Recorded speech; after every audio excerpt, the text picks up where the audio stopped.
What is up, everybody? Welcome back to another recap from the South Georgia Winter Chess Classic held in Tifton at the small agricultural college over there. Shout out ABAC, ABAC. Again, a lot of fun. Everybody had fun. Everyone had a good time. So far, we're 2-0. We're 2 for 2. We beat a couple of brothers who were lower rated. I think one is like 400 or something like that now. The other one is 800. You can see my other videos. Round 3. This is after lunch. We ate at the college dining hall, which it's all right food. But we only had like 20 minutes to eat. But anyway, round 3. Come back from lunch. I'm playing someone else who is 2 for 2. His name is Ryan. Me and him, we've been talking the whole time. I started talking to him before the event.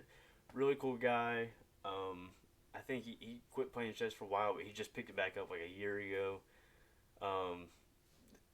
Everyone I've played so far, this is our first ever over-the-board tournament event. And over there they don't have a lot. And, they're all from this area, so they don't have a lot of opportunity to play over the board or go to a club with each other. But maybe now they will. But anyway, here we are. As you can see, I've got the white pieces again. So we've gone white, black, white. We're just flip-flopping, and that will be the theme of this tournament for me. It's not how it always goes. It's not how it's gone for anyone else, but for me, luckily, this is how we've been going. Round 3. Of course, I've got my little handy-dandy notes here. Let me think. That was my round 4 game. That was my round 1 game. That was round 2. Yes, I couldn't find, so there's my notation for this game, which is already plugged in. It's already ready to go, like the other two. But I'm a little scared of Ryan. He's 2 for 2. He's a little worried about me, but he kept downplaying himself as not being that good, but he's 2 for 2 so far. So we start knight f3. Again, as you can see over here on the right, many masters have played this. This is a very viable opening. It has been played 3 times in 2024 by several grandmasters, including the reigning national champion. But let's not get into that. But knight f3, he plays d5 as my first opponent did. I proceed with d3. Again, he plays knight c6. This looks exactly like round 1. I go g3. Now, this is different. He plays bishop g4. Still following several master games here, as you can see on the right. I proceed by putting my knight out, defending my other knight. He plays e5. I'm not so worried about it. I proceed, bishop g2, defending my knight again. If he tries to push, this way I'm able to take this without having to, take this way. He plays f5, which is completely new to me. If you look over here on the right, white wins this 100% of the time in master games. But it really threw me off. I was a little scared to castle because I knew he was attacking on the king side now, but I went ahead and castled it anyway. That was a little dubious.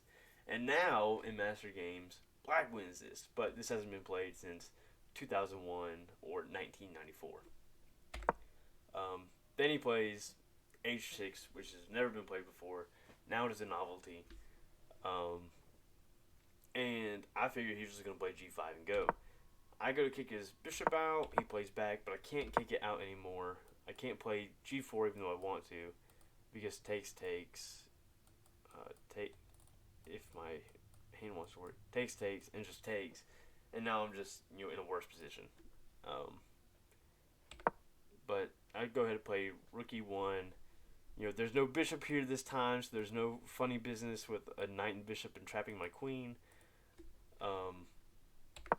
He plays queen up. And when he played this, I knew that he was going to castle queenside. And when I knew that, I was like, I don't want this knight going anywhere. So I played c3. Now, the computer doesn't love it. The computer would rather me play in the center. Actually, probably not. But but I play c3, expecting him to long castle, because I don't want this knight to be able to go here or here. And I'm also preparing b4, so the knight can't just take it straight away, or the bishop, or whatever. So he castles. As anticipated, I play b4. The computer says this is the best move. This is a great move. It's a really hard find, allegedly. He plays g5. We all saw it coming. It's the reason he played h6 to begin with. Very, very overextended over here, but we have connect 4 on the 5th rank for my opponent. I proceed with attacking this knight with move b5. My opponent's next move is where he lost the game. He lost the game on move 11 because instead of dealing with this, because the point is, I take, he takes, I take with check. He can't even take back, so I would just take back with knight or bishop, being up a full queen. So I take, he has to take back, then I take, and then he takes, with the f pawn, kind of opening up this file, but it doesn't worry me so much. I kind of anticipated him taking with the d pawn more, but I get taking towards the center. I played knight here, and I knew when I played knight here, he's going to take this pawn, which he did. And before I played that move, I kind of thought about the next move, so I took a couple minutes to think, and I never really took a long think. He kind of thought before taking that, and I was like, well, I have the immediate knight here, but it does hang my rook. Then I would take his rook, and then we're kind of in a weird situation. But I play knight b3, knight d2 b3, because now we're defending this, and we're defending that. So he can't take this, he can't take that. And he plays bishop here. I guess now threatening all this stuff again, even though this is defended by the queen. You could play this, and then I would play this anyway. Which I do play this, because I saw that this forks this rook and this bishop. And I was like, awesome. We're probably getting a free bishop out of this. I think that's what I thought. Because I thought he'd play like rook here. But he found rook d7, which it says in inaccuracy. I don't know how. It's the only thing that doesn't give up like a free bishop. Maybe it wanted rook here. I don't know. So I take. He takes. I just wanted the dark square bishop to be gone. I play rook over, and if you see the idea now, the only idea of rook over was that I want to get this bishop out and hit the queen. And I was just wanting to hit this rook, but since he took with this rook, now I'm hitting all three.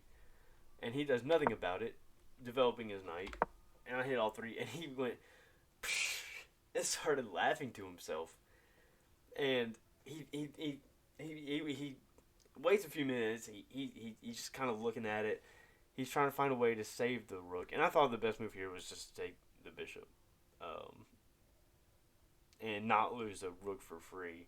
But at least get something out of it. But he plays queen b4. Keeping an eye on this. Which kind of gave me some trouble later. Because I was like, oh, I can't move the queen away or whatever. And I could never play e3. No matter how bad I wanted to. And I can never take here. No matter how bad I wanted to. I wanted to have a lot of fun. But I went ahead. I took the free rook. He played rook down. And this game doesn't last too much longer either. I played back, hitting the knight. I just wanted to get the knight out because I wanted to win this pawn. But once he played knight back, I played queen takes, which looks like it hangs this for free. But after I took on d5, my opponent Ryan, who's rated 935, resigned. And I asked him, I was like, did you see the next move? And he went, yeah, you're going to give me a queen check on f5. And I was like, yeah, that's right. Because I mean, right now I'm hitting this as free. If he goes here, I'm taking this for free with check, and the only thing he can do is block, and it's checkmate. It was, and so I anticipated here check, and if he blocks with the knight, I take the rook.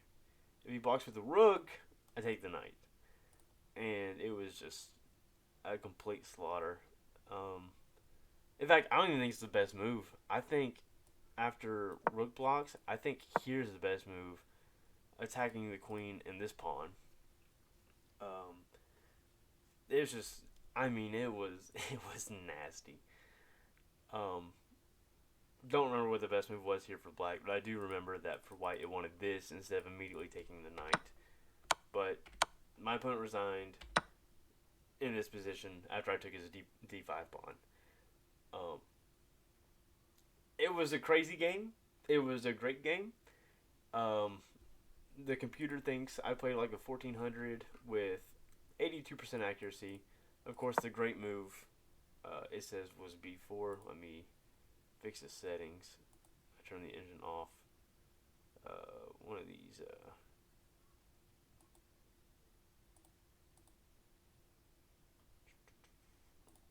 Interface. Show eval. Don't show threads. Yeah.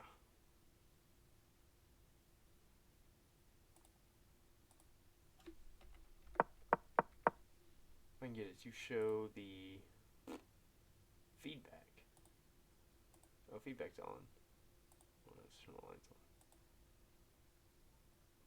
But b4 was a great move. It was -1 for black here, and then he castled long and it lost him the pawn. And this is a great move. Thought this was a mistake. I played here, he played here, and that gave me just a full piece advantage. Of course, he takes, and now it's like a full rook advantage for me. It's +5. Rooks are worth 5 points, in case you don't know. No idea what the computer thinks is best here. Straight up losing the bishop.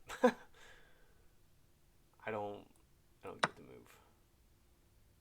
Maybe it's to then play here.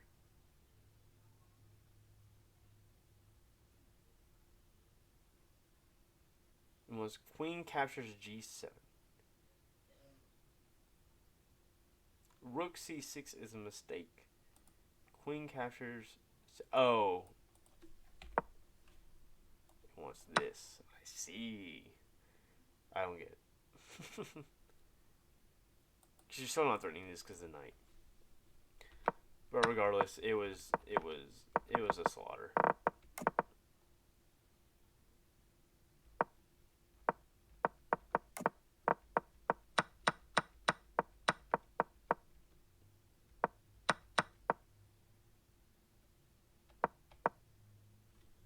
Wait for the eval to catch up, maybe. I think here it's just +3, +5.2 up the rook, +6, +7.5. The crazy thing is that queen takes is the best move. Queen captures d5 is best. And then queen takes f5. There's nothing on f5. Knight takes f6. Okay, this is the best continuation. Yeah, it's just, I mean, I was slaughtering. What can I do? I was just running through people like, well, I get off the track when the train's coming through. That's all I can say is I felt bad for winning again for the third game. I felt bad for winning, but you got to do what you got to do, and I was there to win. So we'll catch you in round 4. That will be an interesting round. Thanks for watching.